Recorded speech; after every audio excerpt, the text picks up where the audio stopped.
इस वक्त मैं पहुंच चुका हूं राहतगढ़। राहतगढ़ अपने रहस्यों के लिए जाना जाता है।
इस वक्त हम राहतगढ़ किले में प्रवेश करने वाले हैं और ये अपने रहस्यों के लिए जाना जाता है। इसके रहस्य और इसकी महल की बनावट दोनों ही लोगों के लिए एक रहस्यमय गुत्थी बनी हुई है। ये इस महल का प्रवेश द्वार है, लेकिन इसका पुख्ता सबूत ये नहीं है कि राजाओं के समय भी यही महल का द्वार रहा होगा, क्योंकि राजाओं के समय जो भी महल में द्वार रहते हैं वो आज के समय में विलुप्त होकर के एक भारत सरकार के द्वारा नए जो उसका प्रवेश द्वार है वो बना दिया जाता है। लेकिन इसमें आखिर क्या है, वही इस महल के रास्ते हैं या फिर इसमें कुछ तब्दील किए गए हैं, ये तो अंदर चल के ही पता चलेगा।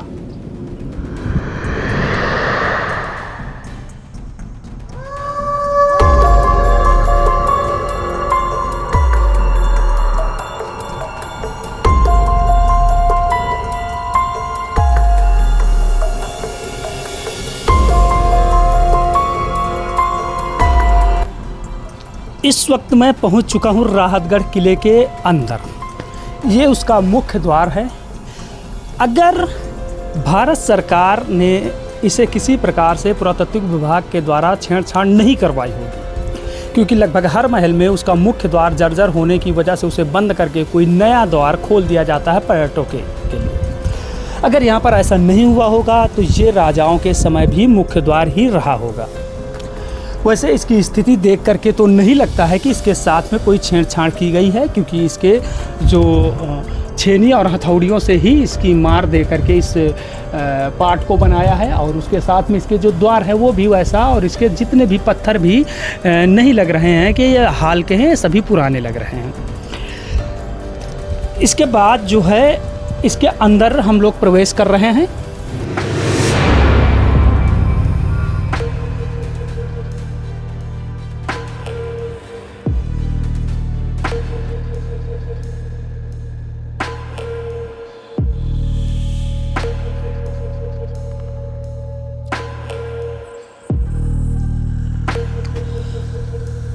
मैं इसके अंदर में प्रवेश कर रहा हूँ। इस दरवाजे को देख करके तो लगता है कि ये मुख्य द्वार राजाओं के समय भी रहा होगा। अगर ये राजाओं के समय मुख्य द्वार रहा है तो यहाँ से हाथी घोड़े पालकी के साथ में राजा अंदर प्रवेश करते रहे होंगे। और यहाँ पर आप देख सकते हैं, मैं कहूँगा इस ओर दिखाया जाए, लकड़ी के शेड पर टिका हुआ इसका छत, और दोनों तरफ इसके बने हुए जो पुराने समय में इनको क्या कुछ कहते थे, जिन पर मसाल वगैरह लगाया जाता था वो, और ये दो कक्ष इसलिए हुआ करते थे क्योंकि जब राजा अंदर प्रवेश करते थे तो उनके अभिवादन के लिए यहाँ पर सुरक्षाकर्मी तैनात रहते थे, और यहाँ से फिर राजा आगे बढ़ते थे और यहाँ पर पहुँचते थे। मेरा मानना है कि हो सकता हो कि राजाओं के समय यहाँ पर उतरने की कोई व्यवस्था रही होगी, और फिर पालकी के माध्यम से राजा ऊपर किले के पर जाते रहे होंगे। क्योंकि किला नीचे से काफ़ी ऊंचाई पर है, पहाड़ों के ऊपर। ऐसे में राजा को जाते हुए पैर भी दुखने लगते होंगे, तो वो यही करते रहेंगे कि यहाँ पर कुछ हाथी से उतरने का बना हुआ होगा इन्हीं में से, और उसके पीछे कहीं से उतरने का, नीचे का आने का, और उसके बाद जो है यहाँ से वो पालकी के माध्यम से या घोड़े के माध्यम से ऊपर जाते रहे होंगे।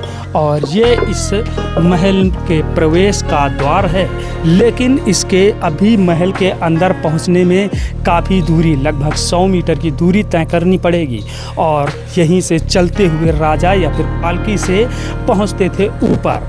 यानी कि ये एक सपाट है। और इसके थोड़ी सी संरचना के बारे में मैं आपको बता दूं। ये महल बड़े बड़े पत्थरों से चुनित करके बनाया गया, और वो पत्थर विशेषकर इन्हीं पहाड़ों से लाया गया है। इनमें ज़्यादा कोई नक्काशी नहीं की गई है, सीधे पत्थर काटे गए और एक दूसरे के ऊपर रख करके इन्हें चूने और पत्थर से इन्हें जड़ दिया गया है।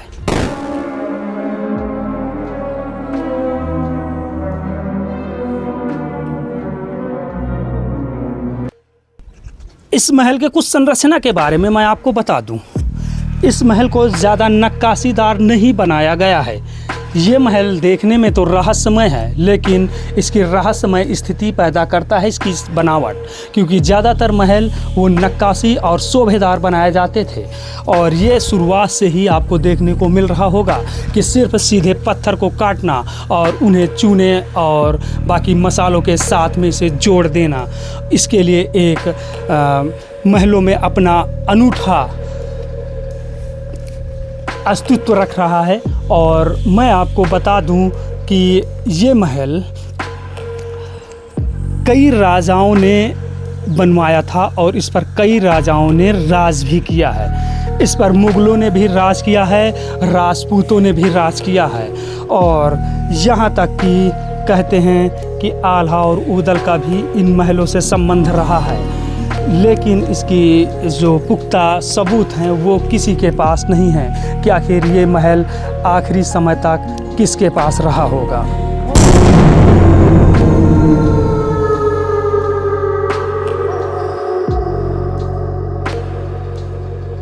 इस वक्त मैं पहुंच चुका हूं महल के मुख्य द्वार पर। यहाँ पे आप देख सकते हैं इसका जो पत्थरों से बना हुआ संरचना है ये तो पुराना है, लेकिन इसमें जो ये गेट लोहे का लगाया गया है ये शायद पर्यटन विभाग के द्वारा ही लगाया गया होगा। और मैं आपको बता दूं, इसी पहाड़ को काट करके देखिए मेरे सामने ये जो पत्थर हैं, इन्हीं पत्थरों को काटा गया है और इन्हें जो है एक महल के रूप में दिया गया है। और जो भी एक्स्ट्रा पत्थर बचता था उसे इनको चूने और गारे की मदद से दीवार या फिर किसी नक्काशी में उपयोग में लाया गया है।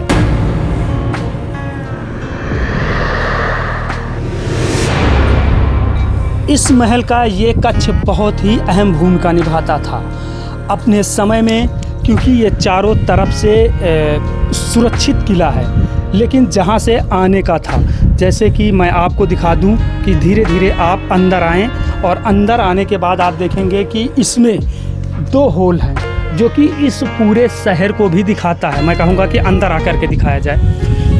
इसमें तीनों तरफ से आप पूरे शहर को इसमें झांक करके देख सकते हैं। इसमें से पूरा शहर आपको दिखाई पड़ेगा, और साथ ही इस महल में प्रवेश करने वाला शख्स भी दिखाई पड़ेगा। अगर कोई दुश्मन रहा है इस शख्स में प्रवेश करने वाला, तो वो इसी शुरुआती दौर में ही उसका पता चल जाता था। और यही कारण है कि इस कक्ष को बनवाने का, यहाँ पर सिर्फ इनके गुप्तचर या पहरेदार रहा करते थे, जो यहाँ पर हर आने वाली शख्स की सूचना राजा को दिया करते थे। आखिर ये कक्ष क्यों उपयोगी है मैं आपको बता दूं। देखिए, यहाँ से इस वाले भाग से पूरा शहर भी दिख रहा है और आने वाले का सर भी दिख जाएगा, और इस वाले से पूरा शहर दिख रहा है और आने वाले की पूरी सेना ही दिख जाएगी कि कौन महल के अंदर प्रवेश कर रहा है।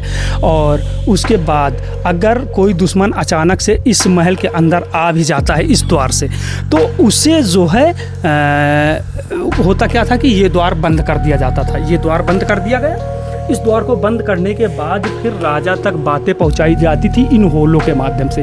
ये देखो दिख रहा है, थोड़ा सा मैं दिखा दूं कि इसका आरो पार होल दिख जाए आपको।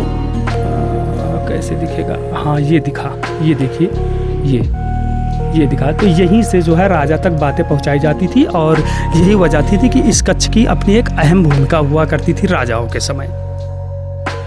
तो चलिए इस महल की यहाँ की खूबी के बारे में भी बताया और संरचना के बारे में भी आप लोगों को बताया। अब हम लोग महल के अंदर प्रवेश कर रहे हैं। तो मैं कहूँगा आ जाइए, आपको इस महल के अंदर की चीज़ें मैं आपको दिखा रहा हूँ।